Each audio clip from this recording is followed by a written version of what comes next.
यावेळेसचा plan मुंबईला जायचा होता, तर निघलो तर रात्री म्हणजे इव्हिनिंगला 5 वाजता निघलो होतं आणि पोहोचलो तर रेल्वे स्टेशनवर. हे रेल्वेने माझा पहिल्यांदाच प्रवास होता, त्यामुळं पहिल्यांदा रेल्वे स्टेशन बघितलं मी, कारण आमच्या जिल्ह्यात रेल्वे स्टेशनच नाही आहे.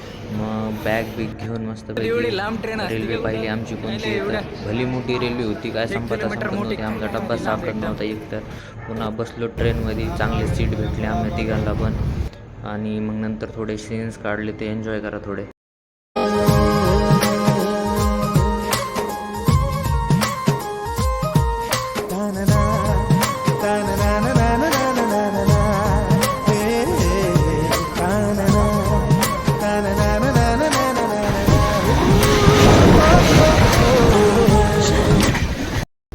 मग आमचा स्टॉप आला दादर. दादरला आम्ही उतरलो आणि निघलो एस्केलेटर तर बंद पडला. बोरिवलीसाठी निघलोत. लोकल पाहिली आम्ही.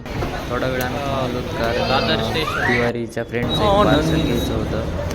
त्यानंतर आम्ही लोकल पाहिली बोरिवलीसाठी आणि लोकलमध्ये जागासुद्धा भेटली. मी तर असं ऐकलं होतं लोकलमध्ये खूप अशी जागा इकडं जात जात ट्रेन रिकामी झाली, तेवढ्यात कृष्णा बर्गर घेऊन आला. तो आम्ही खाल्ला सर्वांनी आणि मग आम्ही स्टेशनवर उतरल्यावर डायरेक्ट मग तिथून हिमांशूच्या घरी गेलो आणि मस्तपैकी छतावर बसून थोड्याफार गप्पा मारल्या, कसा काय प्रवास झाला त्याच्या.